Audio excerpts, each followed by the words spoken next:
2024 ఎన్నికల్లో పార్టీ సాధించిన విజయం అసామాన్యం. 93% స్ట్రైక్ రేట్, 57% పైన ఓటు షేర్తో కొత్త చరిత్రను సృష్టించాం. ఇది ముమ్మాటికి కారణం పసుపు సైనికులే. వెంకటేష్ గారు, ఏది నిజం అండి? ఆయన నిలబెట్టారా, వీళ్ళ పసుపు సైనికులు గెలిపించారా? ఈ కన్ఫ్యూజన్ అయితే ఉంది జనాల్లో, మీరేమంటారు? రాష్ట్రంలో చాలా విచిత్రమైనటువంటి పరిస్థితిలో ఉంది సార్. చంద్రబాబు నాయుడు గారు, పవన్ కళ్యాణ్ గారు పరస్పర డబ్బా బాగానే కొట్టుకుంటున్నారు. ఈయన ఆయన నిలబెట్టానంటాడు, ఆయన ఈయన నిలబెట్టానంటారు. గతంలో వీళ్ళిద్దరు యొక్క వైరు వ్యాఖ్యలు కూడా చూసిన వాళ్ళగా అనాలిసిస్ చేయాల్సింది ఏంటంటే, వీళ్ళు అవసరానికి కావాలంటే పొగుడుకుంటారు, తర్వాత రేపొద్దున ఎలక్షన్లో ఏదైనా వ్యవహారం తేడా వస్తే అవసరమైతే ఒకరికొకరు వెన్నుపోట్లు కూడా పొడుచుకోవడానికి సిద్ధపడేటువంటి సిద్ధహస్తులు కానీ మనం చెప్పం. ఎందుకంటే గత ఎలక్షన్స్ కి వెళ్ళే టైంలో అంటే జగన్మోహన్ రెడ్డి గారు ముఖ్యమంత్రి అయినటువంటి వ్యవహారం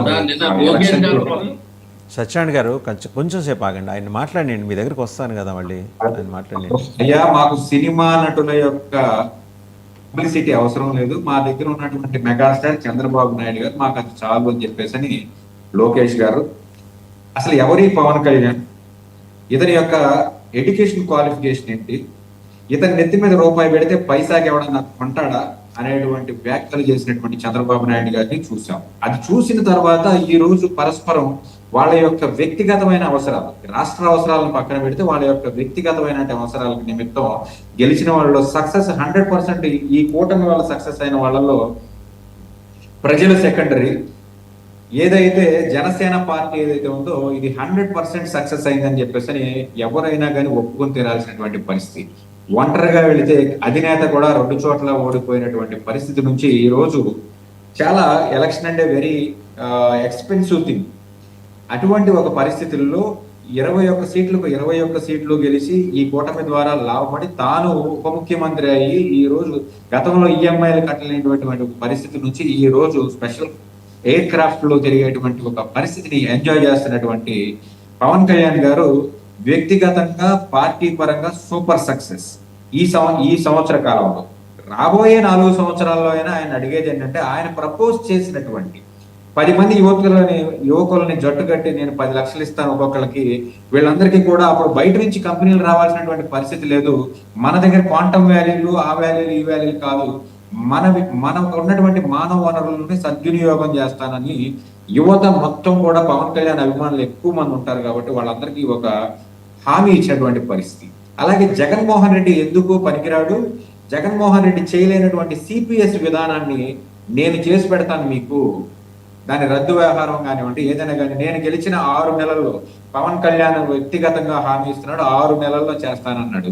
అది కూడా సక్సెస్ చేసుకుంటే వచ్చే 4 సంవత్సరాలు టైం తీసుకోమనండి, దాన్ని ఉద్యోగులు కూడా హ్యాపీగా వెల్కమ్ చేస్తారు. And most of the case ఆయన ఇచ్చినటువంటి మొట్టమొదటి కేసు మనం కర్నూలు సుగాలి ప్రీతి గారికి జరిగినటువంటి ఆ చంద్రబాబు నాయుడు గారి టైంలో జరిగినటువంటి ఆ రేప్ ఏదైతే ఉందో దానికి సంబంధించిన విక్టిమ్స్ కి న్యాయం చేస్తాను, ఆ కేసులో ఉన్నటువంటి నిందితులందరినీ కూడా నేను బజార్కి పిలుస్తానని చెప్పేసి చట్టబద్ధంగా వాళ్ళందరినీ ముందు పెడతానని చెప్పి కూడా ఆయన చేసినటువంటి హార్డ్ గోర్ ప్రామిస్ అని ఎక్కడికి వెళ్ళినా ఇదే ఆయన మొత్తం ముగించాడు. గత ఎలక్షన్ లో జగన్మోహన్ రెడ్డి చేయలేకపోయాడు, పవన్ కళ్యాణ్ అనే వ్యక్తి చేస్తాడు, మీరు అందరూ చూస్తారని చెప్పి సంవత్సరం అయింది, ఇంకా చేస్తాడేమోనని చెప్పి మేము కూడా వెయిట్ చేస్తాం.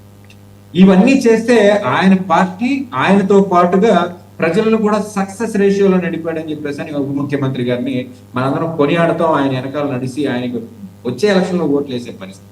అటువంటి పరిస్థితి నుంచి ఈ రోజు పిఠాపురంలో మళ్ళీ గెలుస్తాడా, పిఠాపురంలో ఎస్సీ కాలనీలో విస్తరించినటువంటి అనధికారమైనటువంటి ఏదైతే కాలనీలో ఉన్నటువంటి జనాలను ఊళ్ళోకి రానివ్వకుండా చేస్తున్నారో దీని మీద ఈ రోజు కూడా కించిత్ స్పందన లేదు.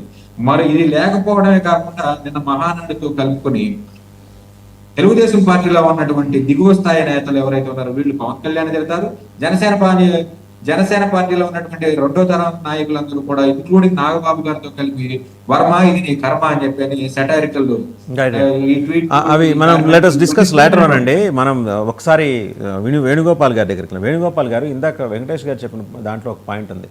10 మంది యువకుల్ని కలిపి 10 లక్షలు ఇస్తాను, పరిశ్రమలు పెట్టుకోవడానికి నేనే ముందుకు వస్తాను. అదేదో అబ్బూరి సతీష్కిను జయతాళూరికి ఇచ్చే బదులు ఆ 10 లక్షలు ఆథరైజ్డ్ క్యాపిటల్ పెట్టుకొని మీరే కంపెనీలు ఫ్లోట్ చేస్తే ఈ ప్రభుత్వ హయాంలో 2 ఇంజన్లతో నడుస్తున్న ఈ ప్రభుత్వ హయాంలో మరి ఇక్కడే లోకల్సే ఎక్కడో యుఎస్ నుంచి రావాల్సిన లోకల్సే వాళ్ళు 60 ఎకరాలు సేకరించి, లేదంటే అంత వీలు కాకపోతే ఒక 59 ఎకరాలు తీసుకొని మార్కెట్ రేట్కే, నేనేం 99 పైసలు అనే మాట నేను అందరిలాగా అంటలేదండి, మార్కెట్ రేట్కే తీసుకొని మీరే డెవలప్ చేయించవచ్చుగా. మంచి ఆలోచన కదా, జనసేనకు ఓట్ బ్యాంక్ కూడా పెరుగుతుంది కదా.